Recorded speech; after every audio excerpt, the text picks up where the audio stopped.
Hi, I'm James and welcome to another review.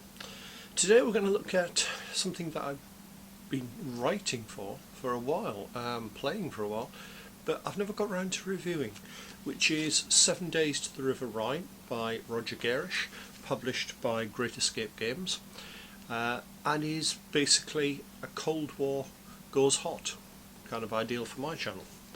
Now, the rules themselves are 44 pages long. They're available either as a PDF or as a physical copy. I'm rather sad, I've actually bought both. And it basically covers, aimed really at late 80s Cold War. Having said that, it will drop back earlier in time. Roger's published a free guide to the Yom Kippur War already, and people are always adding extras. There is a very active Facebook group. If you search for 7 Days to the River Rhine official, you'll find it. You'll see me on there an awful lot. Please feel free to drop by and say hi there as well.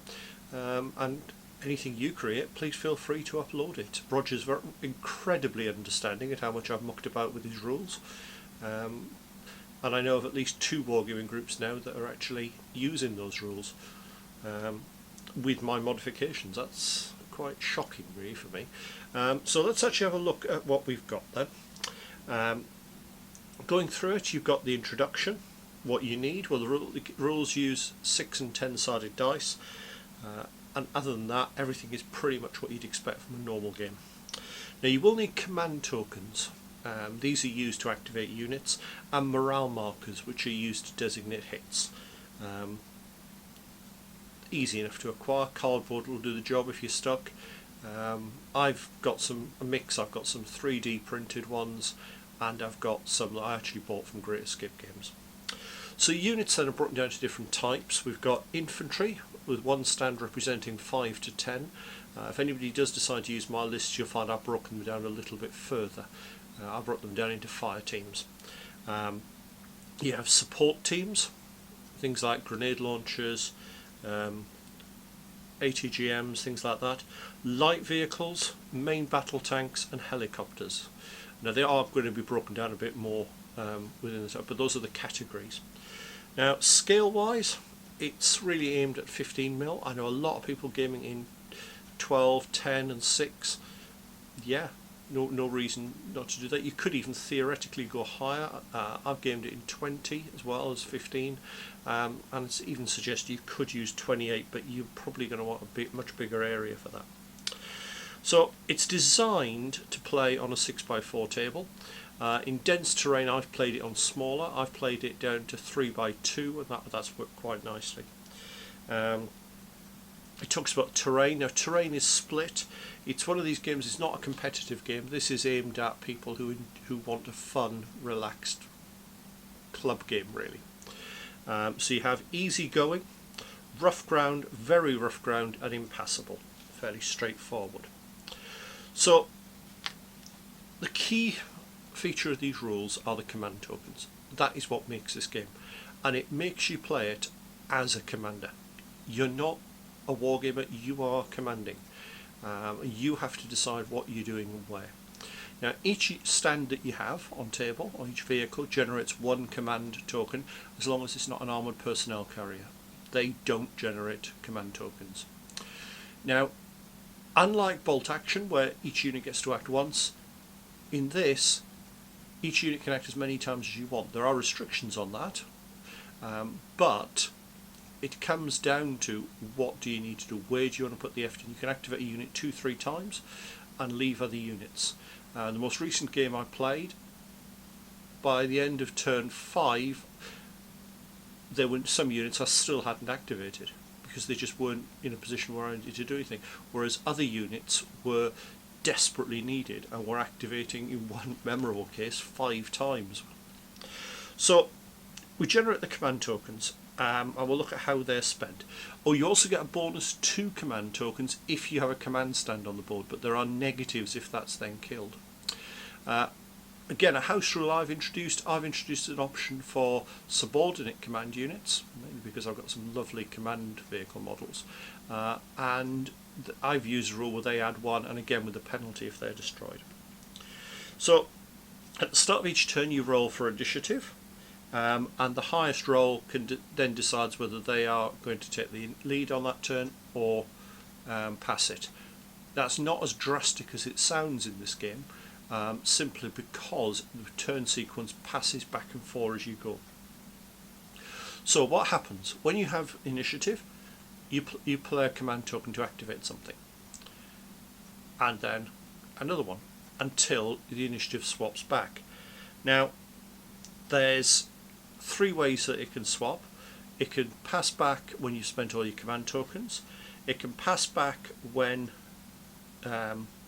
you want to. You decide you've activated 1 unit, I'm now going to pass it back, or the opponent tries to seize the initiative, and that basically is when they react to something you do and they roll a 6 on the dice. So fairly straightforward. And what I've found is it does encourage you to think, I'm going to hold something back in reserve just in case. It's very good for that.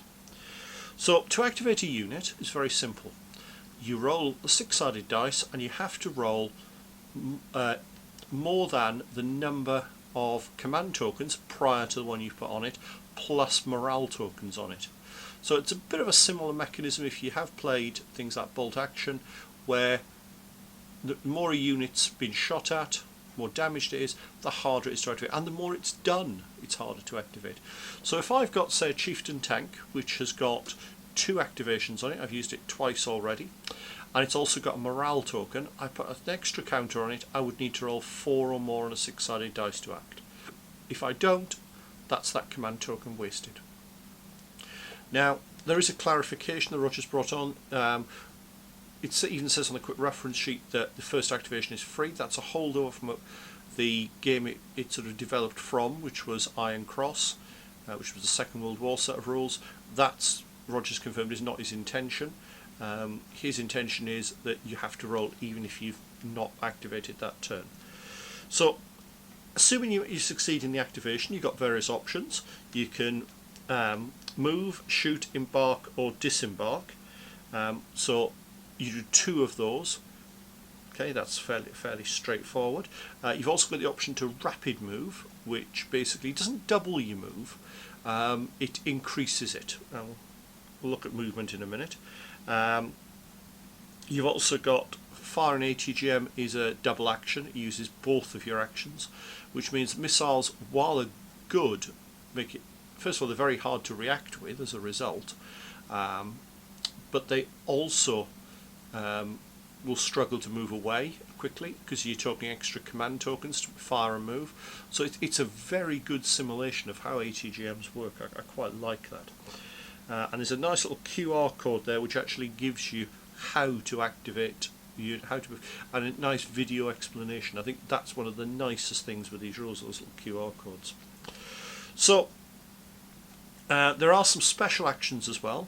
You have a battle group morale test where it isn't allocated to a unit, but you spend the command token, so it's automatically going to succeed because it's not checking against anything, and you roll a d6.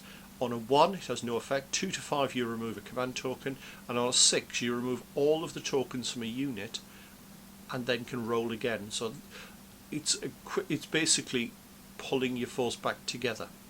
If an individual unit's been badly battered, it can fall back. Now fall back is a double order. It uses up both your actions.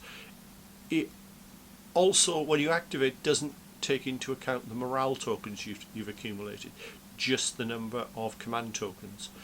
So if you haven't activated the unit before, you can do that, and basically the unit moves back and removes morale tokens. So it's quite a useful option.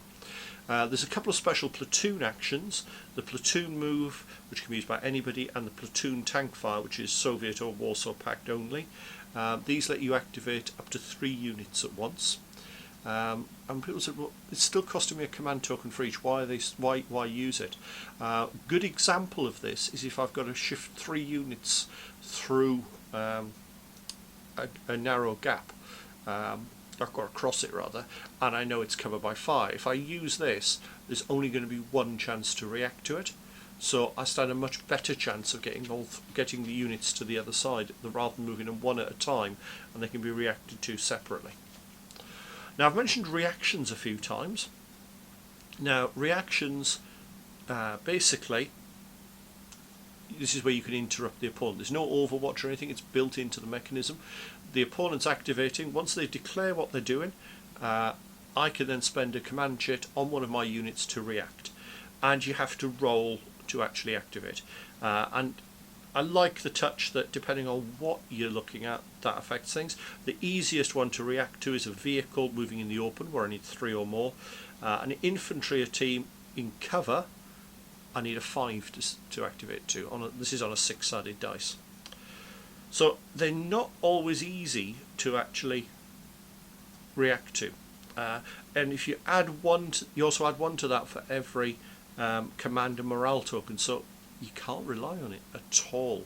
6 always succeeds on this, so that does help. If you fail it, again, you've just lost the chit.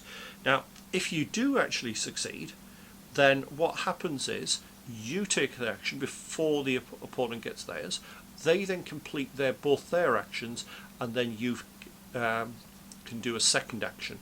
So it's very good if you've got a tank effectively in an overwatch position. You react, you fire, they can then react, and then you move out of the way. So it's quite useful for that.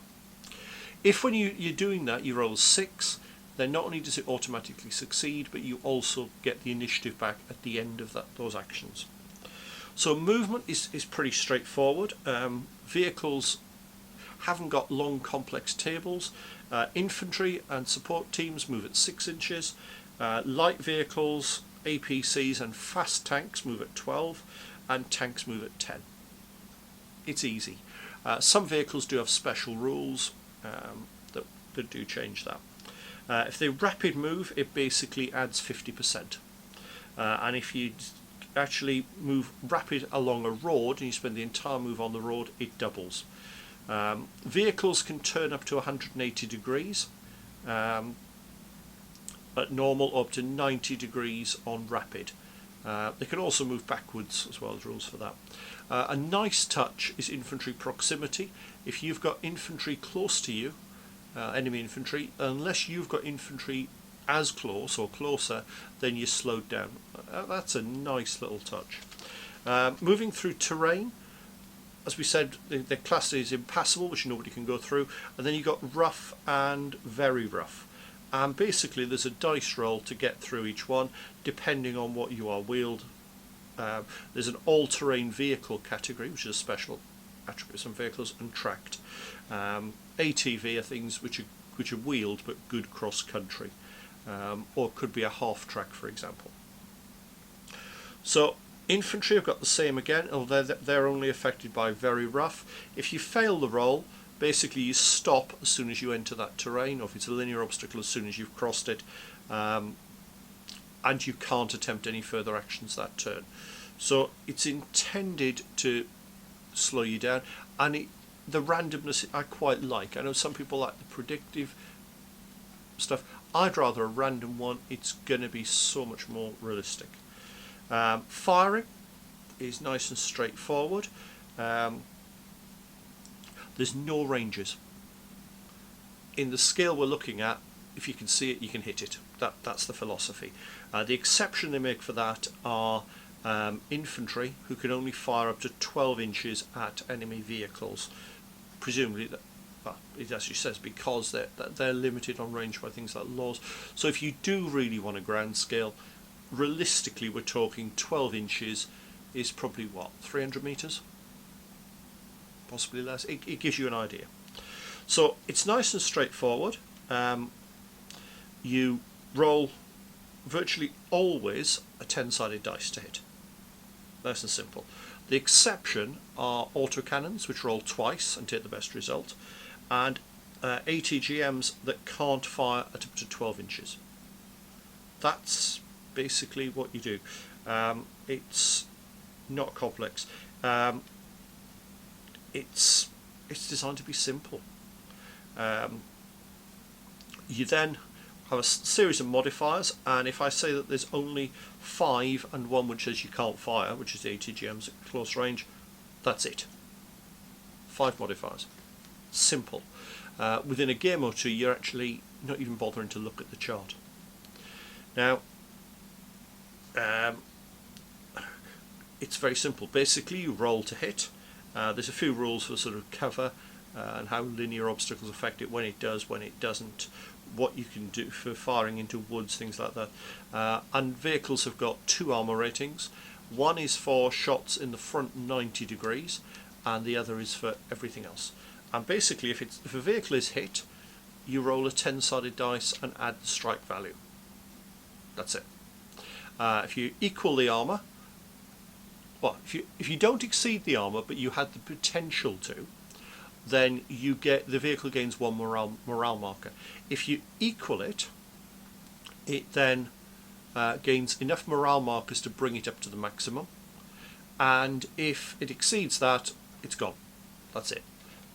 If the vehicle is destroyed, there is a roll to see what happens to it, whether it just, I love the terms, foom or kabooms. Foom, basically it's destroyed and transported units get out but take damage. Kaboom is a spectacular explosion. It's destroyed, passengers are destroyed, and nearby units will also take morale markers from this spectacular explosion near them. Extra little rule that has Soviet units and light vehicles gaining 1 to the dice roll for that. Yeah, it's simple. So really, we're talking a maximum of 3 dice rolls to establish everything. Now, infantry are done slightly differently. Infantry, you roll to hit as normal. If they are hit, then you actually roll to see if they well, they basically get a morale token, and you can try and get an extra morale token. The extra morale token is a 6-sided dice roll, depending if they're in the open, if they're in cover, or if they're in a fortification. And that just makes 2 morale tokens, which means that some units will actually be very hard to wipe out. If you're talking infantry, say 5 morale tokens, you're talking a minimum of 3 hits to destroy it. Infantry in this game are tough, which is realistic. You think, you know, you fire at them in real life and you think they're down. They are. They're in cover. They're not doing much, but they can regroup with what's left and fire back. So it's really, really nice, and I do like that touch. You've got a rule for using smoke to conceal. Close combat is basically built in. You don't do anything. That's it. It really is that simple. I like this simplicity. It's so easy to play. Now you've got attack helicopters. Now there's no rules for transport helicopters, logically, because the chance of them being shot down on the battlefield is probably too high. I have created some rules. They're on the Facebook group if anybody does want to have a look at those. But attack helicopters are interesting. They don't generate command points either. They cost 1 command point to bring onto the edge of the table and fire with. 2 if you want to bring it on from the side edges. Okay, that's a nice little touch. The coordination involved is obviously going to be bigger. It's nice and simple, and they basically fire from the table edge. Now, unlike things like Team Yankee, where everything's got an anti-aircraft machine gun, that's almost ineffective, being honest, in modern terms. That's now more usable against infantry, and that's built into the rules. Attack helicopters can be shot at in 3 ways. Something with an autocannon with the ability to fire. You might have a surface-to-air missile, or infantry units. Now, in the basic rules, every infantry unit has an anti-aircraft capability. In my lists, I've taken that out. I thought that was probably a bit unrealistic, and I put a separate stand-in for that. And a nice touch, what you're firing at them varies when it occurs. If you're using the infantry SAMs, then they take effect afterwards. It's useful, that. It's quite realistic as well. So, nice little touch. You've then got tactical advantage cards. Now, Tactical advantage cards, you basically get a hand at the start of the game. You can change some of them, and that's what you've got. And these give you a sort of extra assets. Now, the game's intended for you to be probably a company commander, and as such, you wouldn't have a lot of assets directly under your support. It's not going to be an artillery park, this game. You basically get stuff given to you from battalion or above, which I like. I like that, it's realistic, but it's also a few sort of things which are quite nice little random events. So let's have a look at what we've got. Divisional artillery available. I'm just going to pick a few at random. Basically, before you start the game, you roll a 10-sided dice for every enemy unit. On an 8+, it gets a single morale token. Now that doesn't sound a lot, but straight away that is going to either pull off command tokens to get rid of them, or is going to start imposing penalties on them acting. So it's very realistic. Reserves, play at any time. 1 MBT or 1 infantry detachment of your choice is dispatched from your upper HQ. The unit may be placed on any friendly table edge. If an infantry unit is selected, you may also select an appropriate APC for free, but the infantry unit must be embarked in it. Now that sounds a very powerful card. What's to stop me taking the most powerful tank there is in the game? A very subtle bit, which is your break points. It doesn't add to your break points.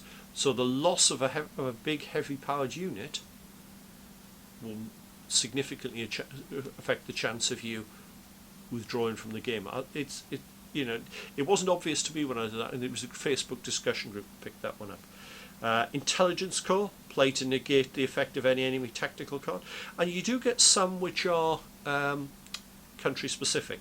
So for the Rodina, which is a Soviet only one, the fighting spirit of the Soviet soldiers, fired by patriotism and loyalty to the party, makes them unstoppable. Play when you have the initiative. Roll 6-sided dice. That number of units may activate for free and immediately perform a rapid move which must take them closer to the enemy table edge. I like that. It's flavourful, and it looks as there's a fair few cards for that.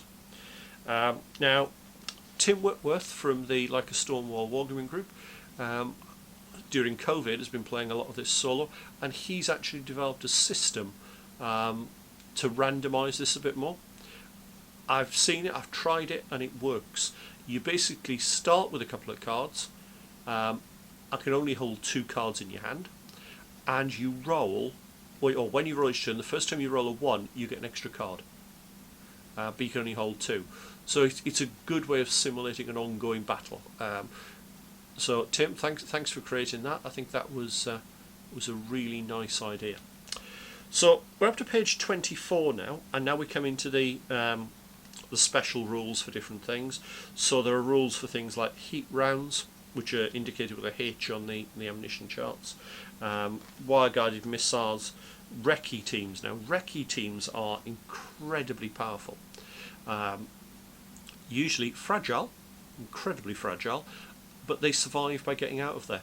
They react on a 3+ and ignore command tokens on them. So they've got a really good chance of getting out of the way and getting into cover. You've got rules for mortars on table, fast MBTs that we've mentioned, thermal sights, tank missile for some of the Soviet wire-guided rounds, or the shillelagh fired from the Sheridan. You've got 2 pages of those rules. More have been created. They are on the webpage, including a few official ones like Amphibious and Toad. They're in there. We've then got the scenarios, and it talks about multiplayer games, how it works with that. Hidden deployment. That's an incredibly powerful rule. I've found if you're using that, you stand a much higher chance of actually getting somewhere. You've got rules for ambushing at the start of a game. You talk reserves, preliminary bombardments, 4 pages of those, and then we move on to the actual scenarios. We've got meeting engagement, an escalating engagement, capture, breakthrough, and while they're not massive scenarios, they're so generic they're easily convertible. Each one talks about the terrain, what order of battle, so what percentage of the attacker's force the defender gets, things like that. Scenario special rules, deployment, who deploys where, initiative, if there's any special rules for initiative, whether reserves are used, the length of the game, and the victory conditions. And after that we go into the data charts. We've got the NATO ones broken down by country, so we've got France, the United States, the United Kingdom, the Federal Republic of Germany, Canada, Denmark, the Netherlands and Belgium. So you've got a lot of different forces.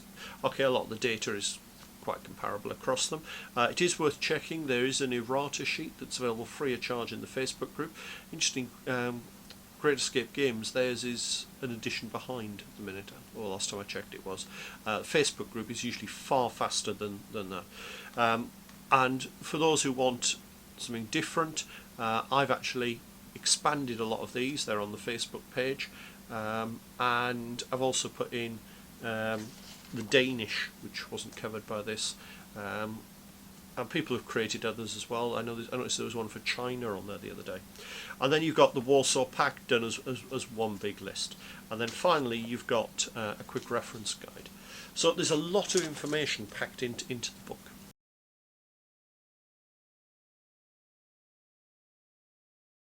So, summing it up then, what do I think? Does it capture the flavour of the period? Absolutely. The command and control is massive. That's what makes the biggest difference. Something that is missing from that, though, are troop quality rules. I have experimented with using the ones from Iron Cross, which have elite units possibly generating extra command tokens and poor units not generating a command token. I'm going to play a bit more with that, I think, before I sort of create anything official or semi-official, for a better description, because bless him, Roger really has let me muck around with his rules, and I really appreciate that, Roger. So if you are watching this, it's a big personal thank you to you.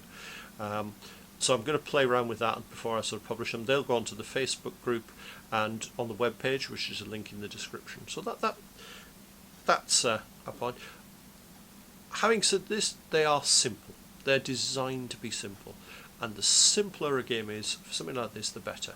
I remember the ultra complex, ultra modern rules, as they were called back then, back in the 80s, which were almost unplayable.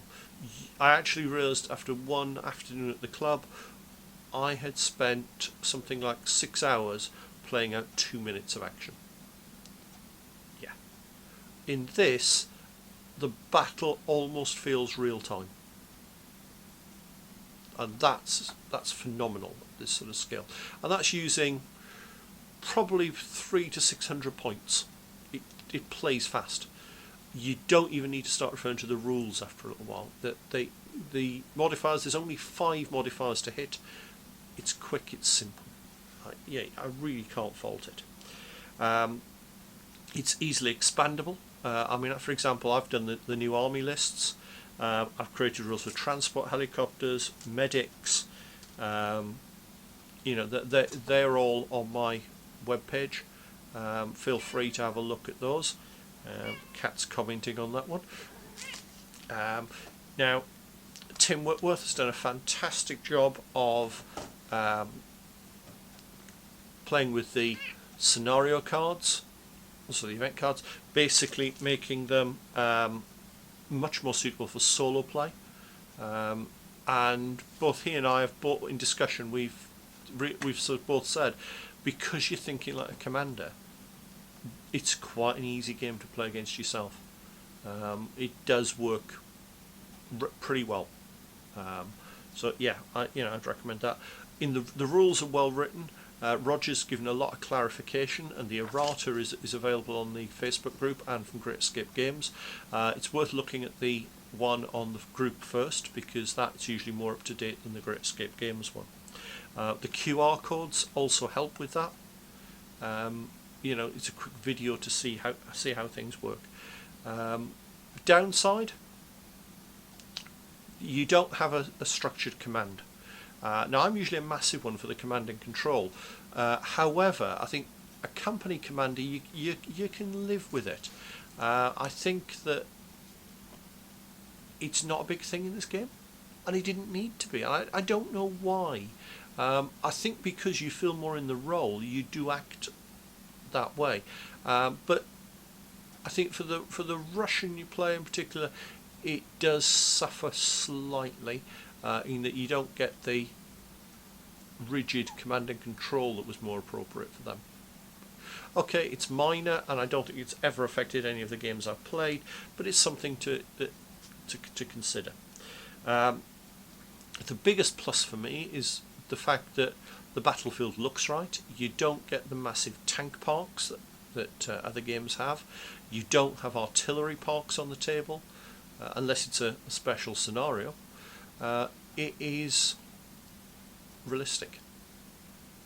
I think realistic and simple is the holy grail of gaming. It's really grown on me. I saw it at one of the partisan shows, picked it up, and yeah, I'd sort of sat there, looked at it, then I started playing it and just realised how much I liked it. I've used it to do an awful lot of Twilight 2000 gaming. Now, Twilight 2000 is the role-playing game set 5 years into World War III. Technology's dropped off a lot. Horse Cavalry have made a comeback for Recce, and if you actually look on my site, you'll find the rules for them. End of the day, it's given me a nice, simple way to game it out. And if you are a Twilight 2000 player, want to refight large battles, this is probably a good way forward. Although I will give a quick plug for the rules I am writing at the minute. I'm writing some Twilight 2000 mass battle rules, and I've got to be honest, there's a lot of influence from this. Hopefully that review's been useful for you. If it has, let me know in the comments box below, and I'll see you soon for another review.